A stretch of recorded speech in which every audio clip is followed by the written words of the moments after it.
A lo largo del combate se hace un constante hincapié en dos personajes, estableciendo un obvio paralelismo entre ellos, pues son los líderes de ambos frentes de batalla. Estos son nada más ni nada menos que el inteligente amigo de Eren, Armin Arlet, y el comandante Erwin Smith. Los dos representan el idealismo, el darlo todo por cumplir su respectivo sueño. El inocente Armin sueña desde su más tierna infancia con poder contemplar el mar, del que solo tiene constancia de su existencia por un viejo libro, y al que junto a Eren y Mikasa convirtió en un símbolo de libertad, en un objetivo para seguir luchando por aquello que no pueden alcanzar dentro de las murallas. Por su parte, el caso de Erwin es aún más extremo, obsesionado desde joven con descubrir la verdad del mundo y demostrar que tanto su padre como él tenían razón al cuestionarse la vida en los muros. Erwin se convirtió en un auténtico diablo. Priorizando su sueño ante todo, empujó a cientos de reclutas a la muerte, siempre y cuando eso significase un mínimo avance en su búsqueda de la verdad. Sí, su objetivo era noble, no obstante el interés personal detrás de él era innegable. Erwin no sacrificaba a todos esos soldados en nombre de la humanidad, por mucho que se lo repitiese a sí mismo.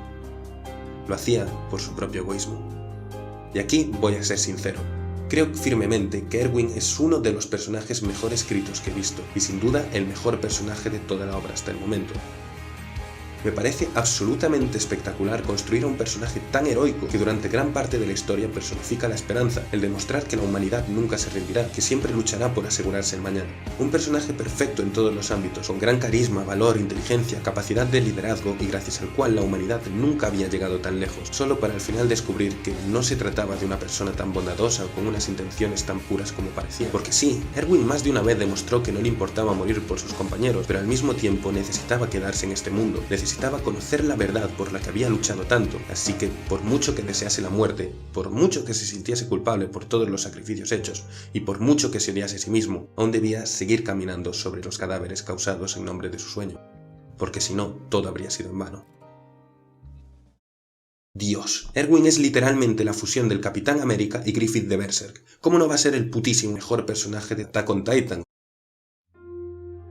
Como ya dejamos claro, la situación es completamente desalentadora. El titán bestia sigue lanzando escombros mientras de forma sádica juega que está en un partido de béisbol, reventando todo lo que se encuentra frente a él y buscando el perfect game. Los reclutas supervivientes a las primeras oleadas lloran y gritan presos del pánico. No hay ninguna opción de salir de allí con vida y cada vez quedan menos lugares tras los que esconderse. Entrar en la ciudad no es una alternativa, pues allí está el colosal quemando todo, y escalar los muros significaría abandonar los caballos, siendo así presa de los titanes menores durante el regreso a las zonas seguras. Levi, aunque cree que probablemente nadie salga vivo de allí, le dice a Erwin que mientras él y Eren consigan escapar, aún habrá esperanza, por lo que dará su vida con gusto para salvarlos a ambos. Sin embargo, Erwin tiene un plan para contraatacar, un plan que quizás le permita a Levi acabar con el titán bestia. Un plan que una vez más requerirá sacrificios a cambio, concretamente la vida de todos los reclutas que morirán para que Levi pueda acercarse. Erwin sabe que en principio nadie se presentaría voluntario para morir, pero todo lo que hace falta para conseguir convencerlos es un experto estafador y un montón de mentiras. Así, Erwin, que al fin estaba allí, a escasos metros del sótano en el que podría encontrar aquello que buscó toda su vida, Erwin, que nunca había estado tan cerca de cumplir su meta, pero tampoco nunca había estado tan lejos, Erwin, que sabía que todo lo que había hecho había sido por este momento, pero ahora no le quedaba más remedio que morir sin saber jamás las respuestas a sus preguntas. Erwin, que llevaba sobre sus hombros todas las muertes de sus compañeros, ahora sentía más que nunca el peso de todos aquellos que entregaron sus corazones para que otros pudiesen seguir combatiendo en nombre del futuro, porque ahora era su turno de sacrificarse, igual que ellos se sacrificaron por su sueño. Devastado y en el proceso de aceptar su inminente muerte, Erwin le pregunta a Levi si su búsqueda de la verdad no se trataba más que de una inocente ilusión. Y en ese momento, Levi se arrodilla y pronuncia las palabras más demoledoras de esta temporada.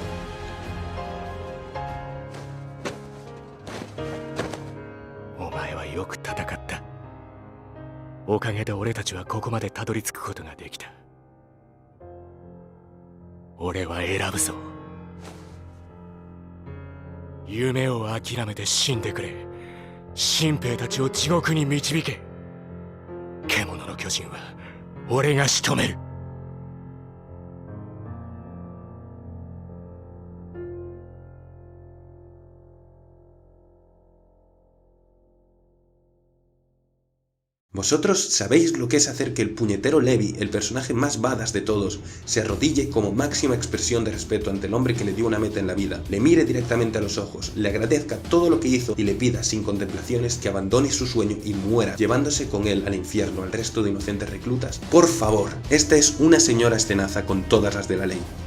Cuando Levi conoció a Erwin, este le dijo que nunca se arrepienta de nada, pues si lo hiciese comenzaría a dudar de sus propias decisiones y tendrían que ser otros las que las tomasen por él, lo cual ya era de por sí un indicador de la forma de pensar de Erwin. Y ahora, después de tantos años, después de tantas expediciones, de tanto dolor, Erwin dudaba por primera vez sobre si estaba haciendo lo correcto, sobre si su sueño era una simple ilusión. Y por eso es Levi quien toma la decisión por él, honrando aquellas lejanas palabras. Erwin se da cuenta de esto, sonríe, le da las gracias a Levi y se levanta para entregar su corazón una vez más, la última. Uno de los tantos reclutas hasta ahora sin nombre, Floch, protesta al ver cómo él y sus compañeros, que se alistaron en la Legión para conseguir un mejor futuro para la humanidad, van a sufrir allí unas muertes sin ningún sentido o valor, sin siquiera conseguir algo. Defiende que da igual si aceptan la carga suicida que Erwin les plantea o si desobedecen las órdenes e intentan escapar, pues van a morir de todas formas y por lo tanto no importa lo que hagan. Y Erwin le da la razón. Da igual qué vida hayan vivido hasta ese punto, con toda seguridad van a ser aplastados por las rocas del titán bestia, y eso es lo único certero. Y aun ante esta certeza, Erwin logra enunciar un último discurso, y aunque él había dicho que convencería a los reclutas para que lo siguiesen a base de mentiras, creo que este discurso es probablemente lo más verdadero que Erwin dijo en toda su vida. Aunque todos vayan a morir, eso no significa que sus vidas no tuviesen ningún sentido. Del mismo modo que ellos le dieron valor a la vida de todos los soldados que murieron antes, ahora es su turno de confiar el significado de sus propias vidas a aquellos que los seguirán. La belleza de este discurso radica en que podemos aplicarlo a la vida real, pues nada es más cierto que las vidas tienen el valor que nosotros les damos, y tal como recordamos a los que estuvieron antes, serán los que estén después los que nos recuerden a nosotros. De esa forma, en la carga suicida más valiente y épica de la historia del anime, todos los reclutas avanzan hacia su triste final, inspirados por las palabras de su comandante, convirtiéndose en blancos perfectos para el retorcido juego del bestia. 兵士を怒れ、兵士を叫ぶ、兵士を叩け。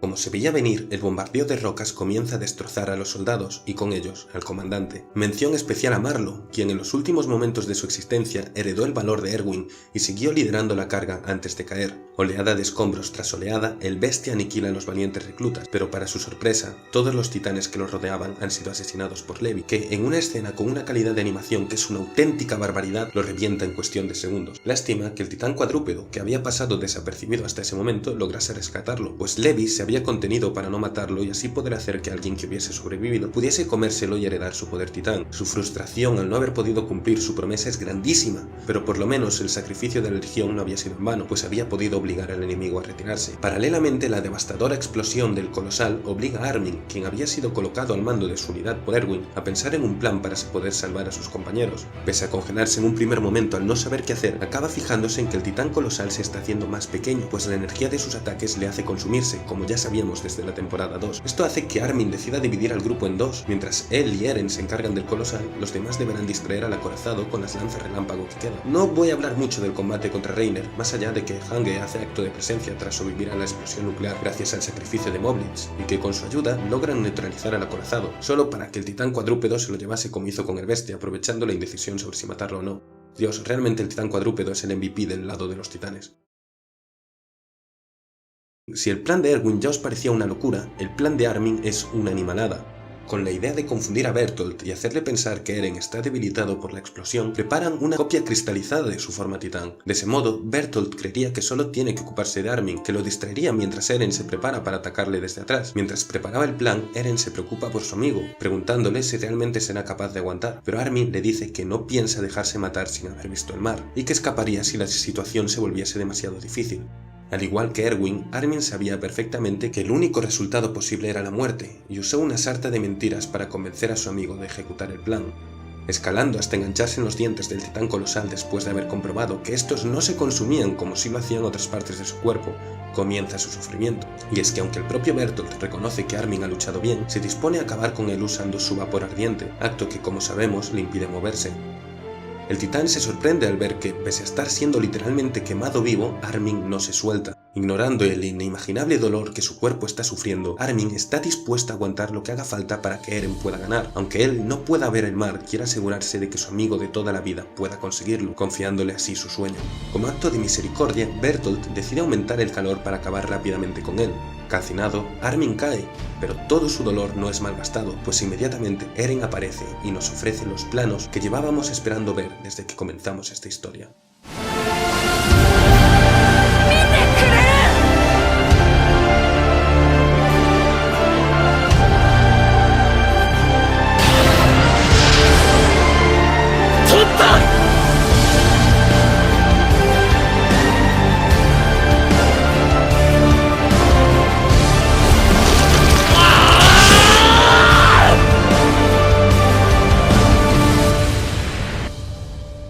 Mientras pasea el debilitado cuerpo de Bertolt, Eren recuerda cómo, cuando eran pequeños, Armin era incapaz de defenderse contra los ausones. Aunque acababa lleno de golpes, jamás consideraba que hubiese perdido, porque por mucho que le doliese, nunca había escapado.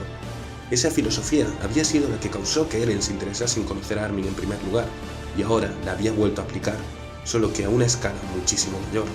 Al ver su cuerpo hecho cenizas, Eren declara que siempre supo que, de todos ellos, Armin era el más valiente.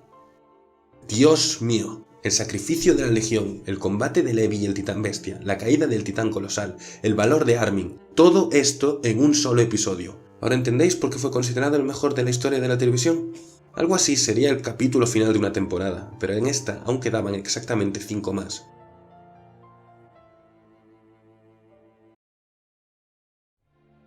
Tras tremenda masacre, el resultado, por increíble que parezca, es una victoria para la humanidad, la más grande conseguida hasta la fecha. Sí, el titán cuadrúpedo logró rescatar al titán bestia y también a Reiner, y sí, más del 90% de la Legión de Reconocimiento pereció en el combate. Pero Shiganshina había sido recuperada, el muro había sido cerrado y el camino hacia el sótano estaba libre. Con todo, antes de entrar allí había un asunto que resolver. Al final de la tercera temporada, Kenny le había cedido a Levi una inyección para transformar a alguien en un titán, de tal forma que si después se comiese un titán cambiante, podría obtener su poder. En otras palabras, esta inyección significaba una segunda oportunidad para cualquier superviviente malherido, que podría así comerse a Bertolt y recuperarse de sus heridas, además de ganar el poder del titán colosal. Al darse cuenta de que Armin aún respira, Levi ve obvio usarla con él, pero cuando se dispone a hacerlo aparece Floch, quien en un giro irónico resulta ser el único recluta en sobrevivir a las pedradas, pues con él trae al fatalmente herido cuerpo de Erwin, asegurando que si el destino le permitió sobrevivir fue para poder salvar a su comandante. Y aquí es donde las cosas se encienden, pues Eren y Mikasa obviamente desean que sea su amigo el que se salve, mientras que Floch defiende que la vida de Erwin vale mucho más, y la verdad es un pensamiento bastante razonable.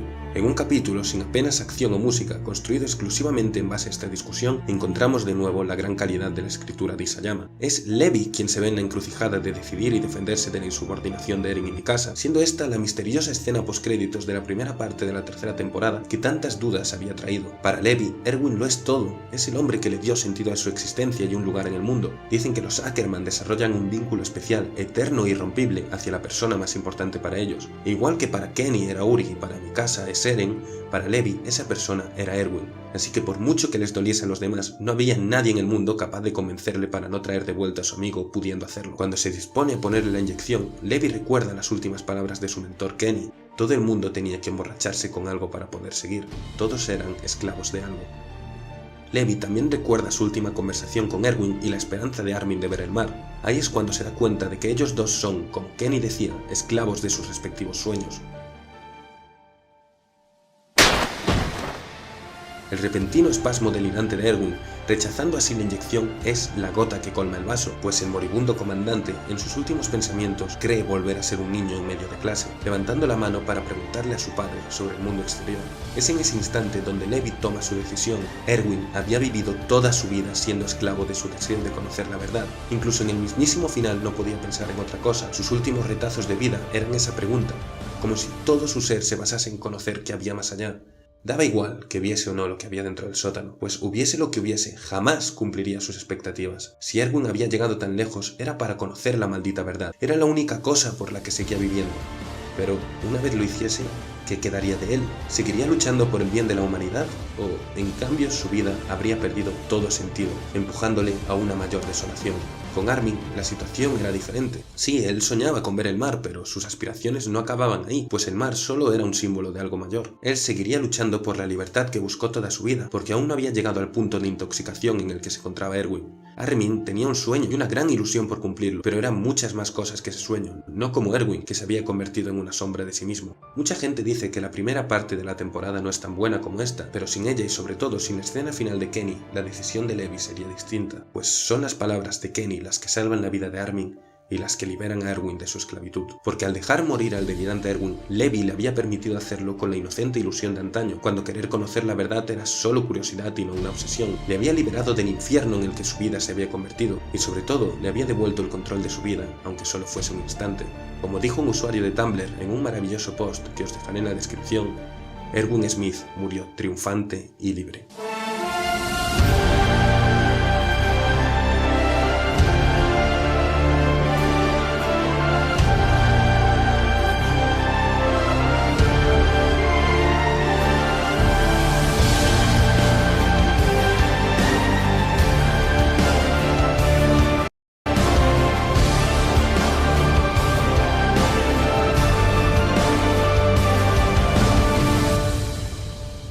El capítulo terminaba con el titán Armin devorando a un aterrorizado Bertolt, cuya muerte emulaba la de Marco, de la que él fue un responsable directo y que también se nos presentó en un flashback en esta temporada para así poder hacer ahora este paralelismo. Y ahora sí, llegaba el esperado descubrimiento, la eterna cuestión desde el principio de la serie. ¿Qué demonios había en el sótano?